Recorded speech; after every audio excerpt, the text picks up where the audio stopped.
Akhirnya Amerika tolak kirim senjata lagi, Ukraina langsung kibarkan bendera putih.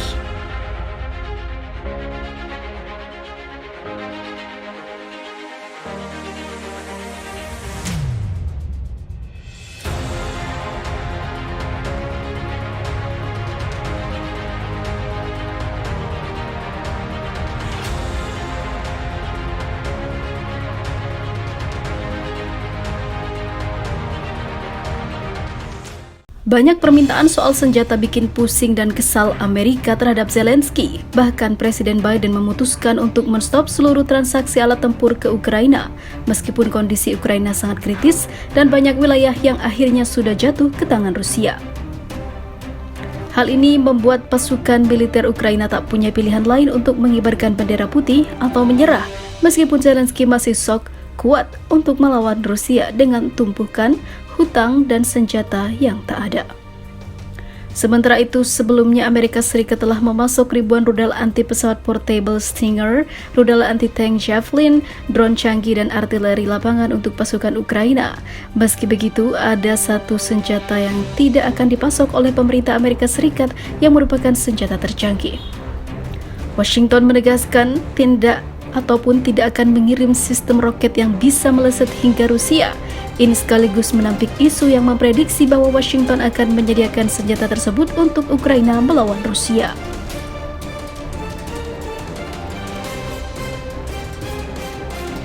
Hal tersebut ditegaskan langsung oleh Presiden Amerika Serikat Joe Biden, di mana dia mengatakan kepada wartawan bahwa dia tidak berencana untuk mengirim roket ke Ukraina yang bisa mencapai wilayah Rusia.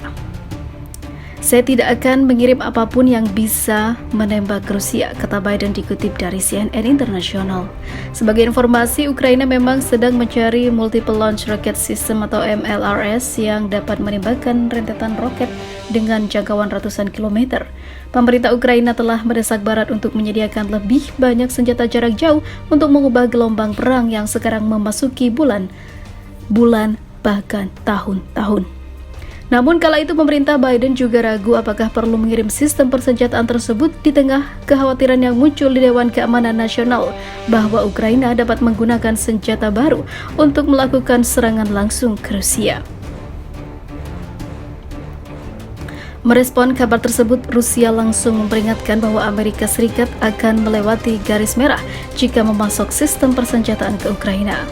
Sementara itu, Alexei Arestovich, penasehat Presiden Ukraina, menilai kemenangan militer melawan Rusia tidak mungkin jika Amerika Serikat menahan pasukan artileri jarak jauh. Menurutnya, senjata itu sangat penting untuk nasib Ukraina dan kemerdekaannya. Dia juga menambahkan bahwa sejumlah kecil sistem senjata, sedikitnya 20, akan menjadi pengubah permainan dalam konflik dengan Rusia. Pasalnya, hal itu akan memungkinkan pasukan Ukraina untuk mempertahankan diri dari serangan jarak jauh Rusia. Tanpa MLRS, kami mungkin bisa menstabilkan garis depan. Kami bisa langsung kibarkan bendera putih. Sikap narsis Presiden Ukraina membuat muak Amerika Serikat.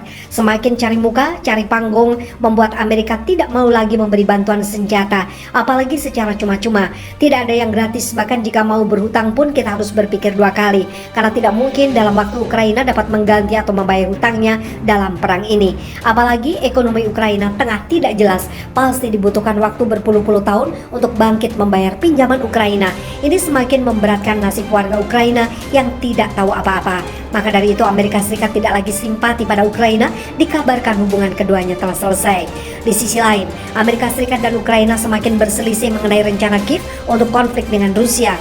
Politico melaporkan hal ini kepada hari Minggu kemarin. Desakan Presiden Amerika Serikat Joe Biden bahwa Ukraina akan memutuskan kapan harus mencari perdamaian mungkin tidak akan dapat dipertahankan lebih lama.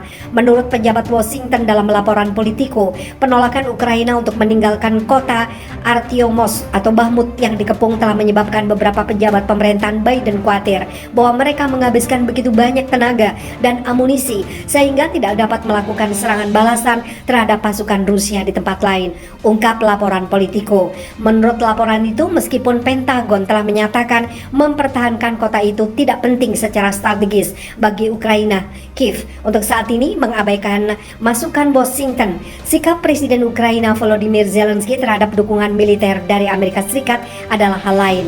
Meski Amerika Serikat telah memberi Ukraina senjata senilai puluhan miliar dolar dari dana 113 miliar US dollar, Zelensky telah berulang kali meminta lebih. Ada keluhan tentang permintaan terus-menerus dan kadang-kadang Zelensky tidak menunjukkan rasa terima kasih yang pantas, tulis Politico, mengutip dua pejabat Gedung Putih yang tidak disebutkan namanya. Nuklir Biden telah berulang kali menyatakan Amerika Serikat akan terus mengalirkan senjata Amerika ke Ukraina selama diperlukan. Kiev sendiri akan memutuskan kapan akan duduk untuk menjadi pembicara damai dengan Rusia.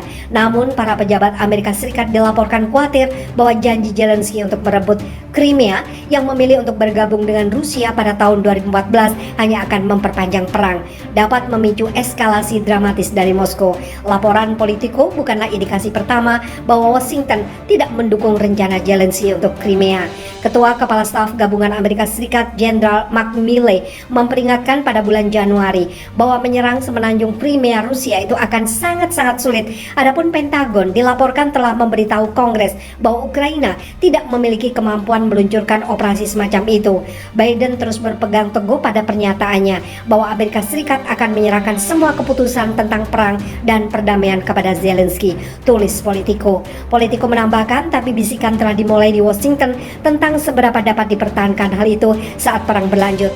Pengambilan keputusan Ukraina juga dipertanyakan oleh agen intelijen Amerika Serikat yang mengatakan kepada New York Times pekan lalu bahwa kelompok pro-Ukraina berada di balik serangan September 2022 terhadap pipa gas Nord Stream.